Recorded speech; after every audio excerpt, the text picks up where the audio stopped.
এই তুমি ছোট ছেলের মধ্যে কি করছো? খেলছি ছোট ছেলের মতো। টাইম পাস করছো নাকি? টাইম পাস করছি, কি করবো সন্ধ্যার সময়। বলছি শোনো, তোমার জন্য একটা ছোট্ট মতন মানে গিফট এনেছি, সারপ্রাইজ গিফট। তো জানি না কতটা ভালো লাগবে। আমি একটা দোকানে গেছিলাম, তো ভালো লাগলো, নিয়ে নিলাম। তো সেটার জন্য তোমাকে নিতে গেলে কী করতে হবে জানো? কি করতে প্রথমে হবে? চোখ গেলা বন্ধ করো। সারপ্রাইজই হয়, চোখ গেলা বন্ধ করো, তারপর দেখাবো কি নিয়েছি না নিয়েছি। দেখি ইয়ে সারপ্রাইজ। নিজের মতন নিয়েছি, দেখি। চোখটা বন্ধ করো, চোখ বন্ধ করে নিয়েছি। হাতটা পাতো, ভালো করে পাতো। সারপ্রাইজ! বাহ, এটা কোথায় পেলে? দোকানে পালম, নিয়ে আলম, দেখতে ভালো লাগলো, দেখি তুমি জানি না তোমার কতটা ভালো লাগবে।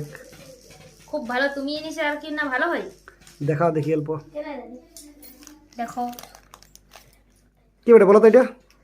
এটা গলার হার, এটাকে বলে নেকলেস।